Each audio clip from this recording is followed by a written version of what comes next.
Sunga dynasty है, Sunga dynasty, Sunga dynasty, ठीक है। अब ये जो सुंगा डायनेस्टी है ना स्टूडेंट्स, ये किसके खत्म होने पर बनी थी? मौर्य डायनेस्टी के ऊपर, मौर्य डायनेस्टी के खत्म होने के ऊपर बनी थी, ठीक है। जैसे कि हर रियासत बनती है, किसी कोई पिछली रियासत का कोई फालतू राजा मर जाता है तो उसके बाद एक अच्छा राजा आता है और हुकूमत क्या मतलब वहां पर ये इंस्टॉल करता है, तो वैसे ही सुंगा डायनेस्टी, ठीक है। सुंगा डायनेस्टी में जो सबसे मेन थे वो थे, उनका नाम था पुष्यमित्र सुंगा।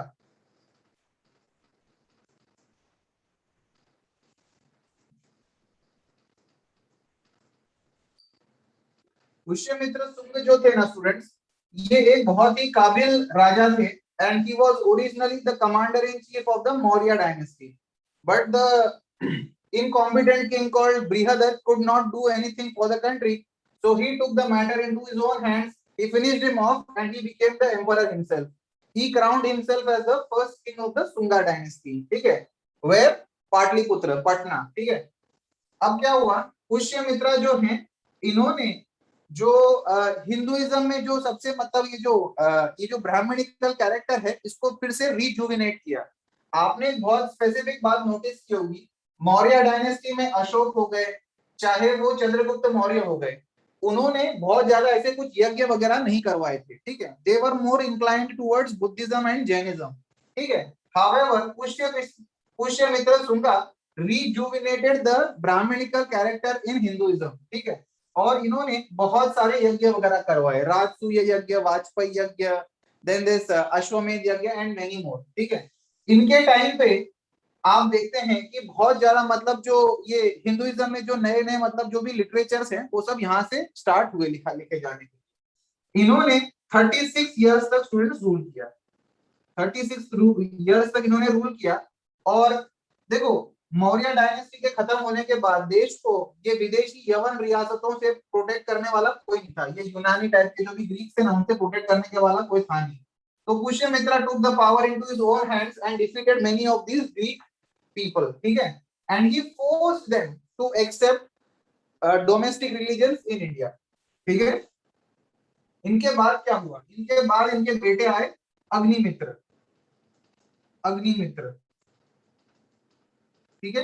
अग्निमित्र जो थे वो इनके बेटे थे और ये तकरीबन 6 साल तक रूल करते हैं। इनकी इनकी जो वाइफ थी उनका नाम था मालविका, ठीक है। इनकी वाइफ का नाम था मालविका मैडम। तो मालविका जो थी ये एक सतवाहन रियासत की प्रिंसेस थी, सतवाहन। सतवाहन यानी क्या, महाराष्ट्र, तेलंगाना एंड आंध्र प्रदेश, इस रियासत में जो हुकूमत, इस इलाके में जो हुकूमत किया करते थे ना उस टाइम पे, मौर्यों के टाइम पे, they were the feudatories of the Mauryas, ठीक है। तो सतवाहन रियासत की जो मेन ये राजकुमारी थी उनका नाम था मल्लिका। और मल्लिका इनके साथ मतलब क्या, ये रोमांस बहुत ज्यादा मतलब स्ट्रॉन्ग था। लेकिन ये क्या है, ये मैडम चाहती थी कि जब इनकी शादी हो तो इनकी मामा जो है, अग्निमित्र की मामा जो है यानी कि होने वाली सास, वो इनको एज अ राजकुमारी एक्सेप्ट ना करे, वो इनको एज अ प्योर मतलब बोलते हैं ना based upon her talents not on her lineage accept करे, ठीक है। तो इसमें बेसिकली मालविका जब इनके मामा से मिलती है ना तो ये कहती है कि मतलब मैं एक साधारण लड़की हूँ, आई am not from royal blood. तो इनकी इनकी मामा जो होती है वो भड़क जाती है कि ये कोई भी साधारण लड़की कैसे मतलब ये हमारे राजघराने की बहू बन सकती है। तो फिर ये कश्मकश चलती रहती है, ये खिटपिट चलती रहती है। और फिर मालविका बहुत सारे मतलब ऐसे ये टेस्ट वगैरह करवा के ये मतलब है ना इसमें मतलब बहुत ज्यादा सक्सेसफुल होती है। बहुत ज्यादा मतलब ये फिलोसॉफी और ये सब के रिलीजन वगैरह से रिलेटेड डिबेट्स वगैरह होते हैं। फिर बहुत सारे अलग अलग ऐसे एग्जाम्स होते हैं उस टाइम पे, ठीक है। तो अपना कॉम्पिटेंस प्रूव करती है और इनके मामा को फिर फाइनली ये पता चल जाता है कि ये कोई साधारण लड़की नहीं हो सकती, she must be from a very highly educated background. तो फिर फाइनली मालविका बोलती है कि मैं चाहती थी आप मुझे अपने टैलेंट के ऊपर सिलेक्ट करें अपने अपने बेटे के लिए बहू, ठीक है, मेरी रॉयल डायनेस्टी देखकर नहीं। फॉर योर काइंड इंफॉर्मेशन, मैं सतवाहन रियासत की राजकुमारी हूँ। तो इनके मामा भी मतलब मान जाती हैं, and they marry each other and they live happily ever after. ये रोमांस की स्टोरी मैंने आपको क्यों बताई, क्योंकि this is the central theme, this is the central theme behind the love story called as Malavika Agnimitram, Agnimitram, written by Swami Shri Kalidas. Kalidas जो थे, ये जो इवेंट्स हो रहे हैं, दिस इज रफली you can say around 130 BC. Jesus Christ की बर्थ से भी 130 साल पहले के राउंड अबाउट ये इवेंट्स हैं, ठीक है।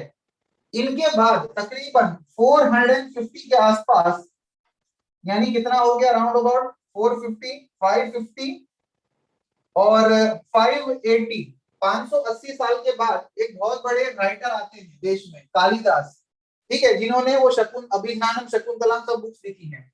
तो इन्होंने ही इनका लव स्टोरी को अमर बना दिया अपनी किताब के जरिए।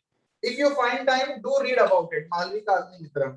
So Malvika Agnimitram is the love affair of Agnimitra and Malvika. समझ में आप लोगों को, ये एग्जाम में आ चुका है। मालविका अग्निमित्रम के ऊपर 100 वर्ड लिख के लाइए।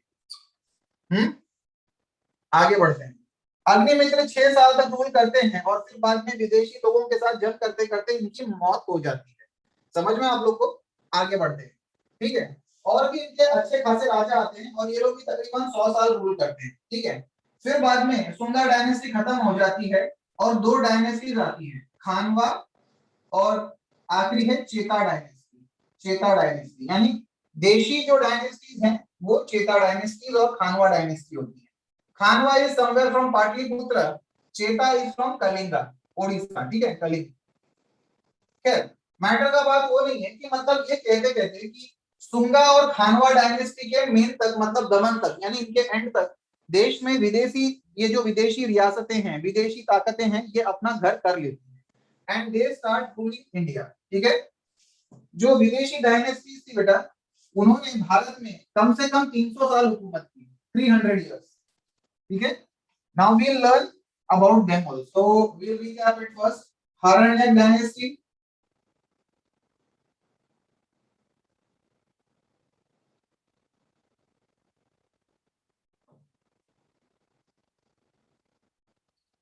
then Shishunat dynasty, Nanda dynasty, Maurya dynasty, Sunga dynasty, Hanwa dynasty, चेता डायनेस्टी, ठीक है। ये डायनेस्टीज तो इंडियन थी। खानवा और चेता के आसपास ही हमारे देश में कौन सी रियासतें मजबूत होती हैं? Foreign dynasty. 4 foreign dynasties come to India from different lands and they establish their dominance majorly in North India, ठीक है। 4 foreign dynasties, 4 foreign dynasties come to power in India. Who are these 4? सबसे पहले जो हमेशा से लड़ते आ रहे थे भारतीयों से, वो फिर भारत के मतलब रिलीजन्स में, बुद्धिज्म, जैनिज्म और हिंदुइज्म में उन्होंने कन्वर्ट कर लिया। They also kept supporting their Greek religions, okay, that Greek polytheism जिसमें अपोलो, अथीना, एफ्रोडाइट, ज़्यूस, हेराक्लीस, ये अलग-अलग ये देवी देवता इनको पूजे जाते थे।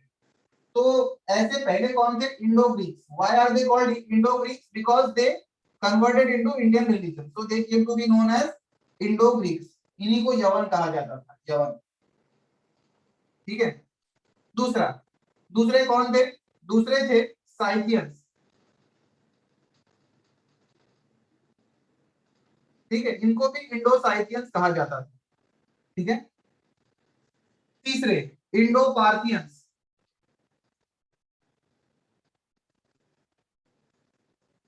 देखेंगे अभी सबके बारे में, इंडो पार्थियंस। और आखिरी हैं कुशान्स, ठीक है। देश में इंडो ग्रीक्स ने तकरीबन आप समझ लीजिए 150 सीई, सॉरी 150 बीसीई से हुकूमत करना चालू की and they continued until 100 CE. उसी से ही आजू बाजू में इनसे लड़ते मरते झगड़ते कटते फटते इन्होंने क्या किया, ये इंडो साइथियंस ने आके जगह बनाई। They started ruling India around 100 BCE से लेकर 150 BCE तक ये लोग रूल करते रहे। 150 टू 200 BC सॉरी सीई तक ये लोग रूल करते रहे। ठीक है, इंडो पार्थियंस भी रफली उतना ही, मतलब आप समझ लीजिए हार्डली कितना 100 BCE से लेकर 50 CE तक। ठीक है, कुशान्स वर वेरी स्पेसिफिक बेटा। कुशान्स वर रफली अराउंड यू कैन से 50 BCE। ठीक है, 50 BCE या 100 BCE, 100 BCE पकड़ लो आसपास, क्योंकि कोई ना कोई अटैक करते रहेगा किसी ना किसी पार्ट में, and they continued until 200 CE। यानी सबसे ज्यादा हुकूमत कौन करते हैं देश में, विदेशी डायनेस्टीज में? कुशान्स। इंडो ग्रीक्स जो थे ना बेटा, Indo Greeks had come from where? Greece. ठीक है, सबके सब कौन थे? अलेक्जेंडर के वंशज थे। ठीक है, Indo-Scythians, we talk about Indo-Scythians. Who were Indo-Scythians? They had come from south Russia, south Russia. ठीक है, Parthians, Parthians had come from north west Iran, north west Iran. ठीक है, and Kushans, Kushans had come from north west China. हाँ, ये China वाले पहले भी अपना पीछा नहीं छोड़ते थे, आज भी नहीं छोड़ते। खैर, द साइकिल कंटिन्यूज। ठीक है, now we talk about Indo Greece. देखते हैं इंडो ग्रीस की क्या खास बात है। इंडो ग्रीस महाराज जो थे, ये लोग तकरीबन 150 सीई, 150 BCE से लेकर 100 CE तक भारत में रूल करते रहे। ठीक है, रूल करते रहे। इनके एक ये थे एक फॉरेन एम्बेसडर थे। फॉरेन एम्बेसडर भारत में आकर जो यहाँ पर एक राजा थे विक्रम या विक्रमादित्य, जो भी आप कह लीजिए, उनके शाही दरबार में प्रस्तुत हुए और यहाँ पर वो भगवान कृष्ण के बहुत बड़े भक्त बन गए। ठीक है, और उन्होंने अपनी याद में, और ये बताने के लिए कि मैं परम भागवत हूँ, मैं भगवान का परम मतलब क्या, ये हूँ, भक्त हूँ, तो उन्होंने क्या किया, ये अपना गरुड़ पिलर, गरुड़ गरुड़ पिलर का एस्टेब्लिशमेंट करवाया। ये आज की तारीख में कहां है स्टूडेंट्स? विदिशा। विदिशा कहां आया? मध्य प्रदेश। इसको कहा जाता है हीलियोडोरस पिलर, हीलियोडोरस पिलर। हीलियोडोरस वो ग्रीक एम्बेसडर का नाम था बेटा। ठीक है, Heliodorus was the name of the Greek ambassador. Greeks के बहुत अलग अलग, मतलब ये अलग अलग खास खास राजा थे। एक थे मिनांडर, मिनांडर, जो भारत में आकर इनको एक बहुत बड़े बाबा जी मिले जिनका नाम था नागसेन, स्वामी नागसेन जी। स्वामी नागसेन जो थे, ठीक है, इनके इन्फ्लुएंस में आकर इन्होंने बुद्धिज्म अपना लिया। और तो पुराने जमाने में religion was only used as a card.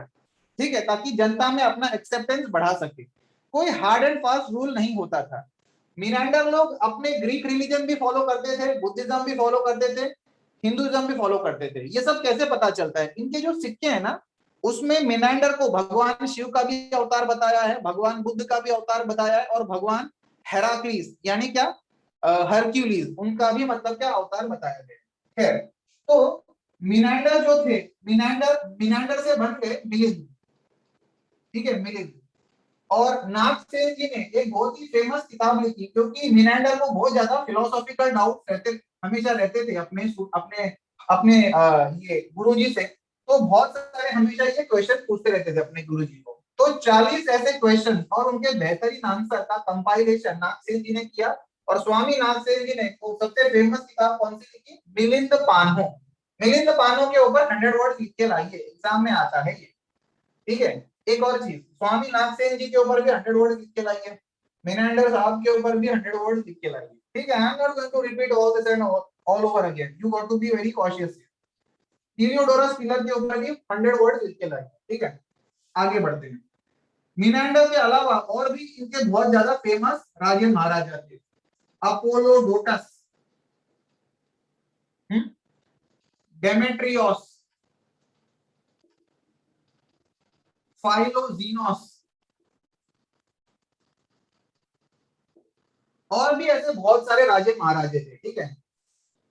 ये सब जो ग्रीक्स थे ना बेटा, ये ग्रीक्स वो राजा थे जो सबसे ज्यादा इन्फ्लुएंस हुए वैष्णविज्म से। वैष्णविज्म यानी क्या, भगवान विष्णु की भक्ति से बहुत ज्यादा इंस्पायर हो गए, और ये लोग सभी के सभी भगवान श्री कृष्ण जो उन्हीं के अवतार हैं उनके बहुत बड़े भक्त बन गए। और पहली बार आपको देखने मिलता है कि जो फाइलोजिनोस थे, फाइलोजिनोस ने सबसे ज्यादा जो सिक्के प्रमोट किए, उन सिक्कों के पीछे भगवान श्री कृष्ण और भगवान बलराम का सिक्का मिलता है। समझ में?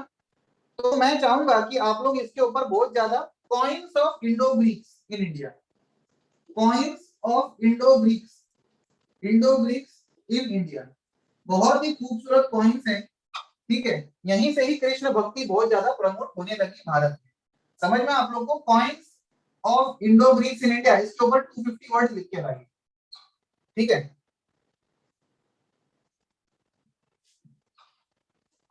समझ में? तो ये सब इनके बड़े बड़े राजे महाराजे। इनका इलाका कांदाहार, कांदाहार मॉडर्न डे किधर आया बेटा? ये आया, कांदाहार कहाँ अफगानिस्तान। आया? अफगानिस्तान। अफगानिस्तान से लेकर मथुरा तक ये लोग फैले हुए थे, मथुरा तक बहुत बड़ा इनका इलाका था, ठीक है।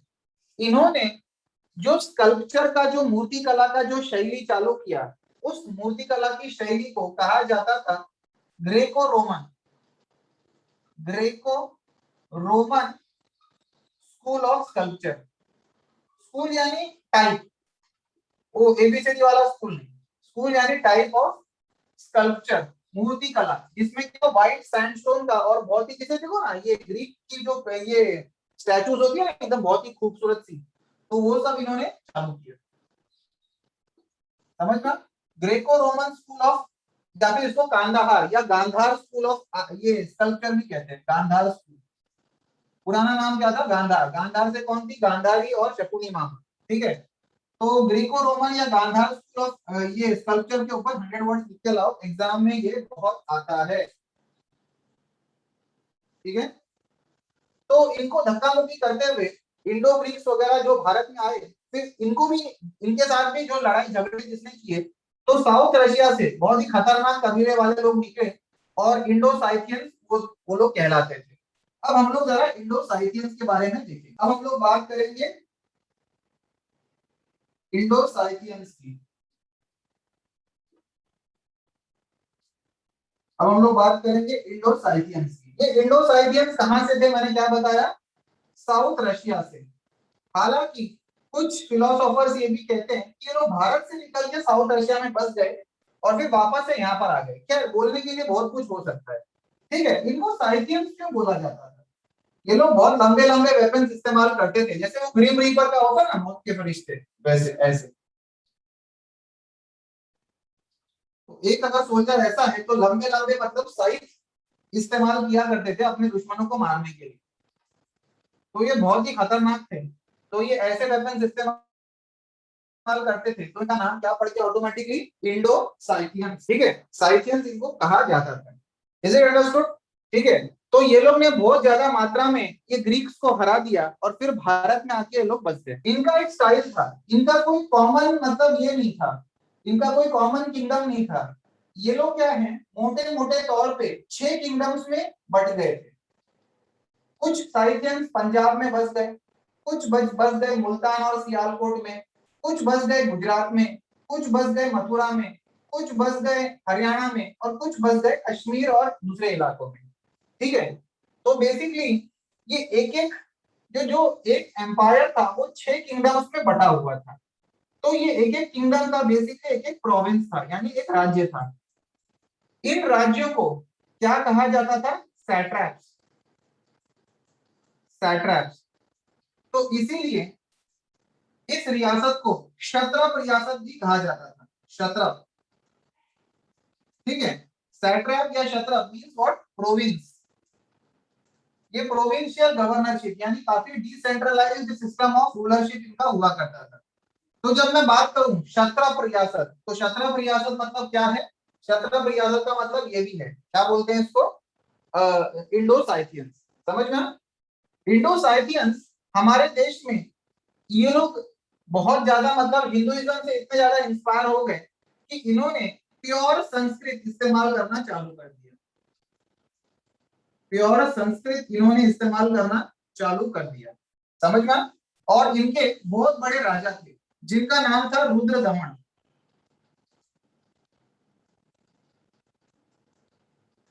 इनके बहुत बड़े राजा थे रुद्रदमन, जो कहां रूल किया करते थे? गुजरात में। गुजरात में इन्होंने एक शहर, बहुत ही खूबसूरत शहर है जूनागढ़। तो जूनागढ़ में इन साहब ने क्या किया, इन्होंने अपना रॉक इंस्क्रिप्शन यानी बड़े से पत्थर पे शुद्ध शुद्ध संस्कृत भाषा में अपने बड़े बड़े काम का मतलब क्या रिकॉर्ड लिखवा दिए, समझ में आप लोग को। तो जूनागढ़ रॉक इंस्क्रिप्शन के ऊपर आप लोग को 100 वर्ड लिख के लाना है, रुद्रदमन जी के ऊपर 100 वर्ड लिख के लाना है, समझ में। और ये सैट्रैपी सिस्टम या क्षत्रप सिस्टम याद रखना। Is it understood? आगे बढ़ते, अब इनके साथ भी धक्का मुक्की करते हुए मार धाड़ करते करते हमारे देश में और कौन आ गए? वेस्टर्न नॉर्थ वेस्टर्न पर्शियन लोग आ गए भारत में। जो भारत में आके जिन्होंने हिंदुइज्म बुद्धिज्म और जैनिज्म अपना लिया, तो वो लोग क्या बन गए? पार्थियंस।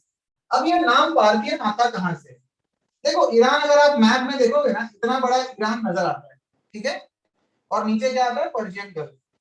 तो इस वाले इलाके में, यानी जो मिडल ईस्ट से जो तो काफी ज्यादा एरिया शेयर करता है, यहाँ पर इनका एक कैपिटल था, ठीक है। उस कैपिटल में जो सबसे महान राजा थे वो थे पार्था। पार्था पार्था के 5 या 6 बच्चे थे, 5 या 6 बच्चे थे, वॉट एवर। तो उनके बीच में पूरा का पूरा पर्शिया का जो रीजन था वो डिवाइड हो गया। जाहिर सी बात है, डैडी की मौत के बाद क्या होगा? अपने बच्चों में, उनके लड़कों में पूरा का पूरा एम्पायर डिवाइड हो जाएगा। तो उनमें से एक मतलब बच्चे ने ये बोला कि मुझे सही अमाउंट ऑफ लैंड और सही अमाउंट ऑफ लैंड की फर्टिलिटी वाला एरिया मुझे नहीं मिला है, तो मैं आपके साथ ईरान में नहीं रहना चाहता, मुझे थोड़ी सी आप आर्मी दे दीजिए और मैं भारत पर अटैक करके वहां पर बस जाऊंगा। तो उसने भी यही किया। तो उसने यही किया और फिर वो लोग खुद को जब भारत में आए तो खुद को क्या कहने लगे? हम लोग पार्था के बच्चे, यानी हम लोग क्या है? पार्थियन है, ठीक है, पर्शिया या ईरान से थे वो, समझ में। तो इसके बहुत अच्छे अच्छे बहुत बड़े बड़े राजा थे जिनका नाम था एजिस,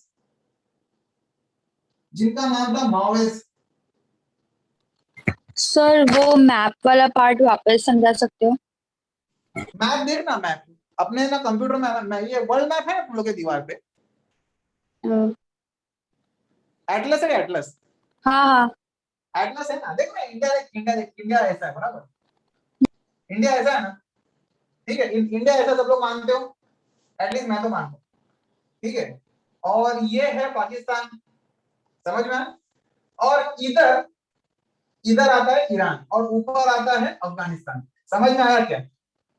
हाँ सर। हाँ, तो ये गेम है। तो ईरान जो है ना, ईरान ईरान का ये नॉर्थ वेस्ट वाला इलाका है ना, यहाँ पर वो पाक का कैपिटल हुआ करता था। उनकी डेथ के बाद उनके बच्चों में ये इलाका डिवाइड हो गया। और फिर इनमें से एक लड़का क्या बोलता है कि मेरे को अच्छा, वो एकदम बंजर जमीन दे दिया तो मैं उसका क्या उगाऊंगा। तो वो अपनी सेना लेकर भारत पे अटैक कर देते हैं, तो वो लोग इधर आके बस जाते हैं। तो इसी रियासत के बहुत बड़े बड़े राजा थे, एजेस, मोवेस, फिर एक थे गोंडोफन्स, हंसो मत, ऐसे नाम होते थे पुराने जमाने। कितना स्टाइलिश नाम है, गोंडोफन्स। ये गोंडोफन्स की पता खास बात क्या है? इनको पता चला कि दूर कहीं जेरूसलम में, जेरूसलम यानी क्या? मॉडर्न डे इजराइल वाला इलाका आ गया। दूर कहीं जेरूसलम शहर में एक चमत्कार होने वाला है, भगवान का जन्म होने वाला है। तो लोग बोलते हैं ऐसा कि इनको पता चल गया और ये खुद अपने मतलब बाकी दो चार मतलब जो फिलोसोफर्स थे उनके साथ मिलने गए थे। वहां पर जो दो बहुत बड़े पर्सनालिटीज थे वहां पर उस गांव में, नाजरत उस गांव का नाम था, नाजरत। और उस शहर का नाम क्या था? जेरूसलम। तो जोसेफ और मैरी, ठीक है, इनको जब बच्चा डिलीवर हुआ तो उसका नाम क्या रखा गया? जीसस, ठीक है।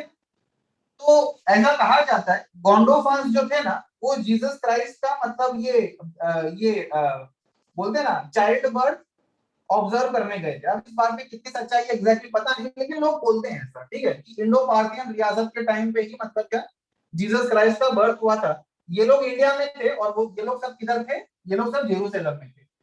एक्चुअली बोला जाता है कि वेस्ट ईरान जो है उनका बहुत ज्यादा, वेस्ट ईरानियन लोगों का बहुत ज्यादा मतलब ये मिडल ईस्ट के जो रिलीजन है ना उनके साथ बहुत ज्यादा पुराना साथ था, क्योंकि देखो ना ज्योग्राफिकल मतलब रीजनल बहुत ज्यादा कंटिन्यूटी आपको मिलती है।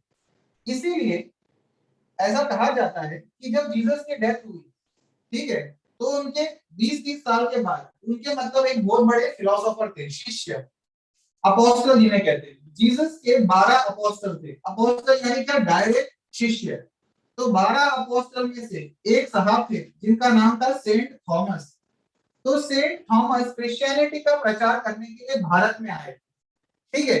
तो इन्होंने नॉर्थ इंडिया से लेकर साउथ इंडिया, केरला वगैरह सब में क्या बहुत ज्यादा प्रमोशन किया क्रिश्चियनिटी का, ठीक है। तो गोंडोफान उस टाइम पे देश के राजा थे, समझ में।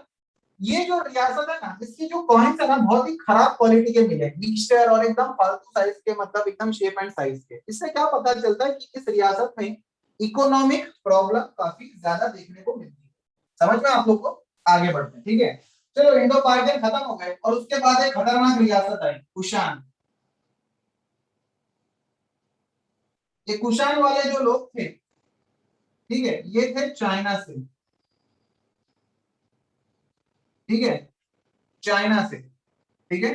यहाँ पर ये लोग बहुत ज्यादा मतलब भेड़ बकरी चराने वाले लोग थे, तो इन्होंने एग्रीकल्चर वाले जो करने वाले लोगों के साथ जंग किया और उधर से मतलब बहुत ज्यादा फर्टाइल लैंड हासिल कर लिया।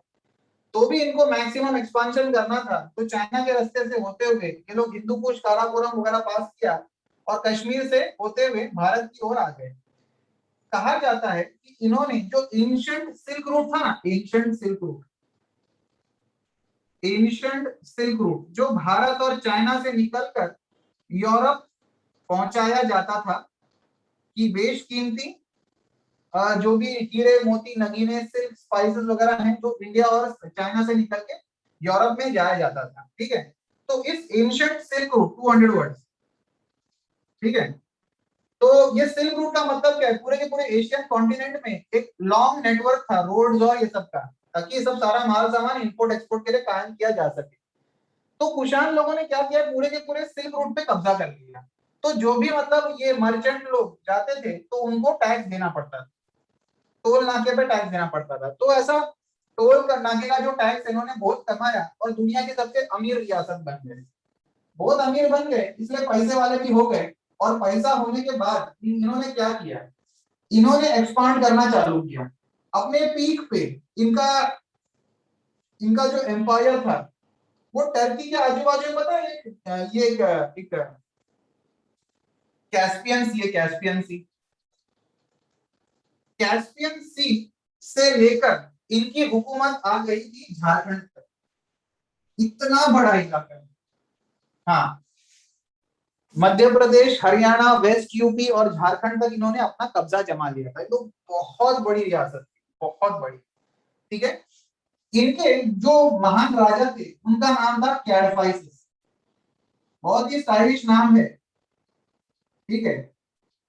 और फिर इनके भी बेटे का नाम वीमा कैडफाइसिस, या बाप बेटे से कुछ ना कुछ था इनका रिलेशन था, ठीक है, कैडफाइसिस।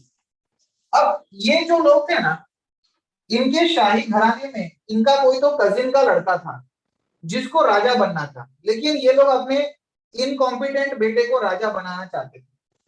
तो वो भड़क जाता है और फिर इनकी रॉयल फैमिली को, मतलब बेसिकली रॉयल फैमिली में दरार पड़ जाती है और इन्हीं से ही हटकर इन्हीं की रॉयल फैमिली का साइड वाला हिस्से वाला आदमी खुद राजा बन जाता है, क्योंकि वो ज्यादा अच्छा एक कंटेंडर था राजा बनने के लिए, और वो कहलाता है कनिष्क,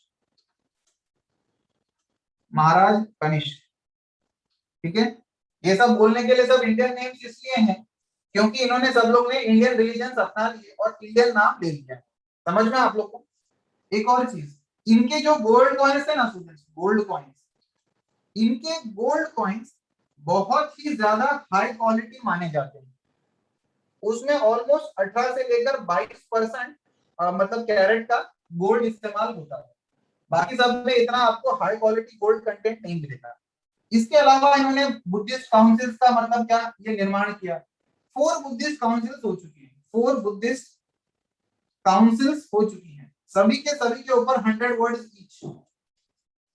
ठीक है, तो 4 बुद्धिस्ट काउंसिल्स के 4, और जैन काउंसिल्स 2 हो चुकी हैं, 2 जैन काउंसिल्स, उनके ऊपर भी 100 वर्ड्स लिख के लाओ, वेरी इंपॉर्टेंट। महाराज कनिष्क के ऊपर 100 वर्ड्स लिख के लाओ। ठीक है, ये सब कनिष्क महाराज जो थे, इनके शाही दरबार में बड़े बड़े मतलब लोग थे, मतलब होता ना ज्ञानी महाज्ञानी टाइप के लोग थे। आप लोगों ने इनका नाम सुना होगा, पता है, सुश्रुत और चरक। चरक जो थे ये बहुत बड़े एमडी थे, एमडी जनरल मेडिसिन, और सुश्रुत ये बहुत बड़े एमएस थे, मास्टर ऑफ सर्जरी। तो ये सबके सब दरबारी इनके शाही दरबार में रहा करते थे, और ये इनका नाम बहुत ज्यादा तेज था। समझ में आप लोग को? ठीक है, अभी इसमें बोलने के लिए, इनकी गुणगान गाने के लिए तो बहुत पूरा, अगर आप टाइम चाहो तो पूरा अपना लेक्चर निकल जाएगा, लेकिन हमको आईएएस बनना है, हिस्टोरियन में। ठीक है, तो हम लोग अभी आगे बढ़े।